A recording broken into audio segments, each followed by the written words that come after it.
ठीक है। जब ये बढ़ गया तो टैकीकार्डिया हो गया, है ना।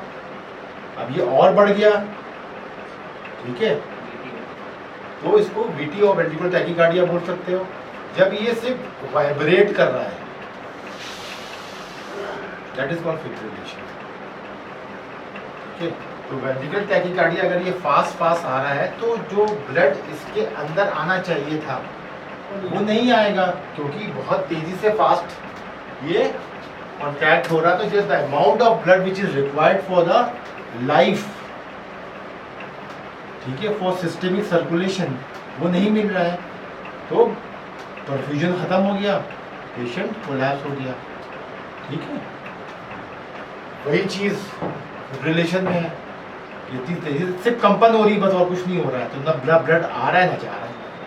ठीक है, जिसकी वजह से वेंट्रिकल्स में अगर ये सारी चीजें शुरू हो गई तो पेशेंट कार्डियक अरेस्ट में चला जाएगा। एट्रियम में होगा ठीक है।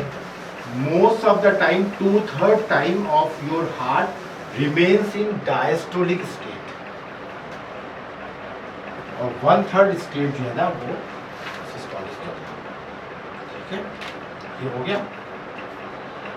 अब यहाँ पर क्या होगा, यहाँ पर इलेक्ट्रिकल एक्टिविटीज तो रहेंगी, but that is not sufficient to refill your ventricle and ventricle pumps to distribute blood to other vital organs.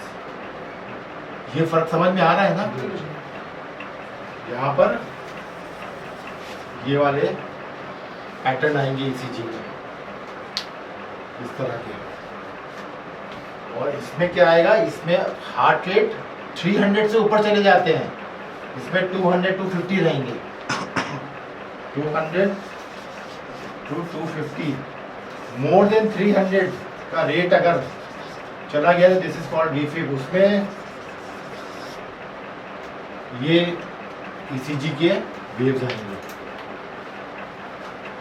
समझ में आया।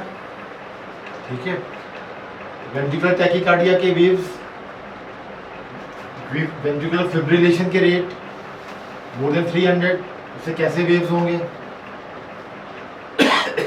ये सिस्टोल राइट लाइन हो गई, यहां पर थोड़ा ऑर्गेनाइज रिदम दिख रही है, बट फिर भी पल्स नहीं है। ठीक है, दिस इज कॉल्ड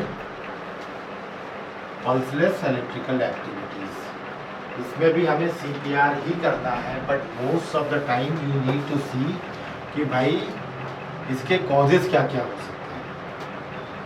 ठीक है, अब कॉजेस कार्डियक अरेस्ट के कुछ भी हो सकते हैं, ठीक है, बट मेनली जो है ना हमें ये देखना है 5H एंड 5T। किसी को पता है ये क्या है 5H 5T? क्यों नीरज, किसी को पता है 5H 5T क्या है? These are the reversible causes of cardiac arrest. ठीक है, अब what is 5H? What is 5H और 5T?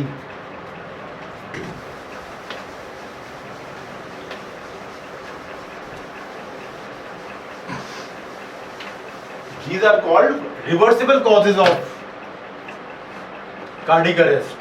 कि ये चीजें ठीक कर दोगे पेशेंट रिवाइव हो जाएगा। ठीक है, first is hypoxia. What is hypoxia? Low oxygen level in blood। ठीक है, इसका मतलब है ये जो पेशेंट कार्डियक अरेस्ट हुआ है, इसका मतलब ये है कि इसका कोई पल्मोनरी कॉज होगा या फिर कोई सर्कुलेटरी कॉज होगा तो भी हाइपोक्सिया होगा, क्योंकि ब्लड ही नहीं जा रहा है। ऑक्सीजन लेके कौन जाता है? ब्लड लेके जाता है। तो एक है हाइपोक्सिया, और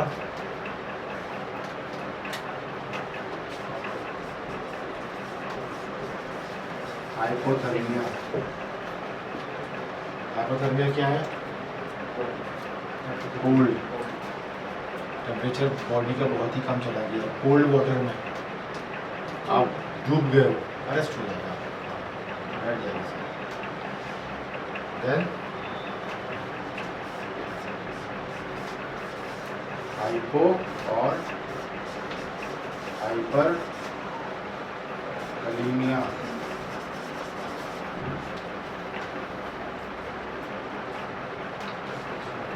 ठीक है, इसका क्या मतलब हुआ? पोटेशियम कम, हाँ, पोटेशियम कम हो गया था। पोटेशियम कम हो गया है या पोटेशियम ज्यादा हो गया है? पोटेशियम कम होगा तो आप कार्डियक अरेस्ट क्यों होगा?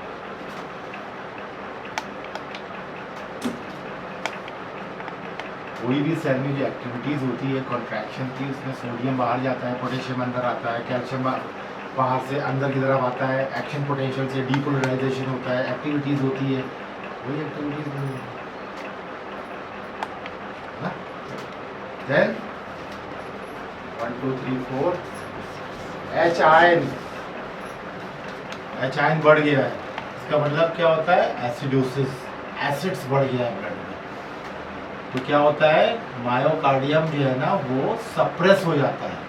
तो जब सप्रेस हो जाएगा तो एक्टिविटीज ही नहीं रहेगी। इसीलिए बोलते हैं कि अगर मान लो 7.35 टू 7.45 का पीएच की रेंज है, this is the normal range. अगर पेशेंट का 7.35 से कम होकर के 6.9 चला गया है या 6.8 हो गया है, तो इसका मतलब है कि पीएच लो होगा। पीएच जितना लो होगा ऑक्सीजन अरे हाइड्रोजन आयन उतना बढ़ेगा। तो 6.9 या 6.8 6.5 का अगर पीएच है तो इसका मतलब ये है कि एच आयन इतना ज़्यादा बढ़ गया है कि मायोकार्डियम सप्रेस हो गया।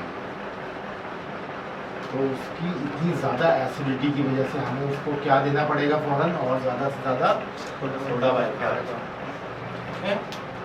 ये हो गया तो एच हो गया। ठीक है, अब बचे क्या बचा? 5H के अलावा और क्या बोला था मैंने? बोलो ना मुझसे।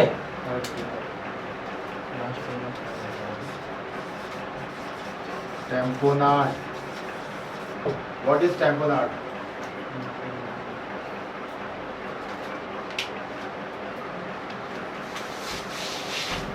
ये हार्ट है।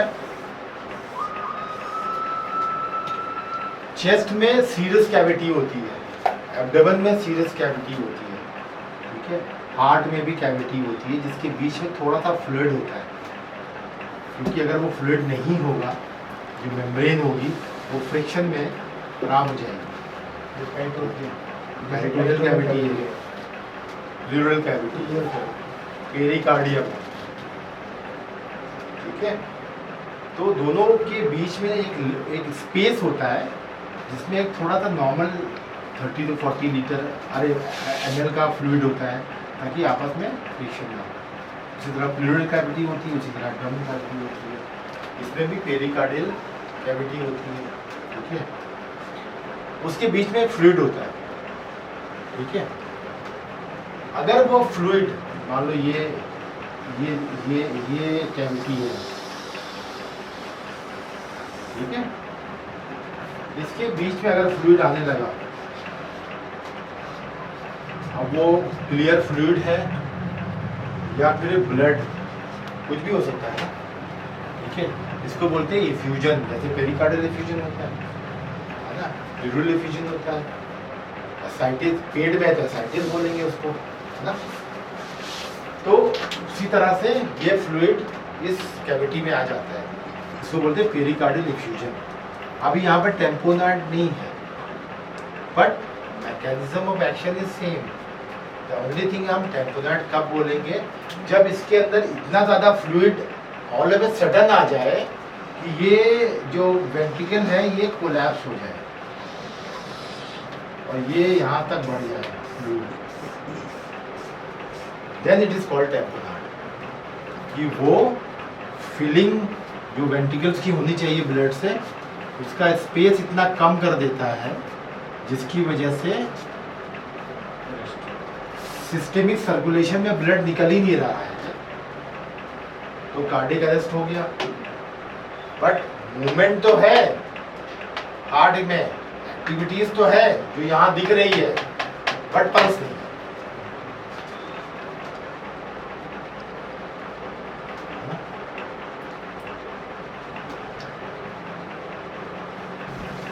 ये एक रीजन हो गया, ठीक है, जिसकी वजह से ये चीज तो दिख रही है बट पल्स नहीं है। फिर थ्रोम्बोसिस,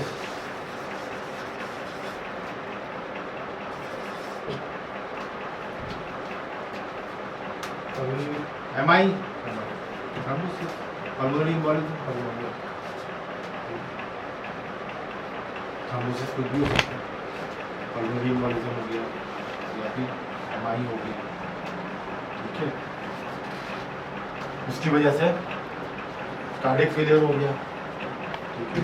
फिर ट्रॉमा, ट्रॉमा की वजह से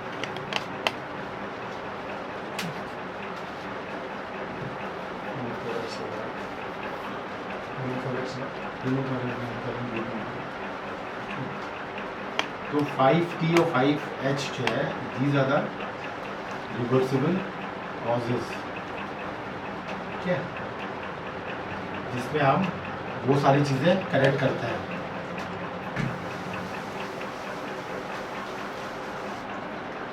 अब ट्रीटमेंट क्या है, VT और VFib में क्या करते हैं, this is also called shockable rhythm.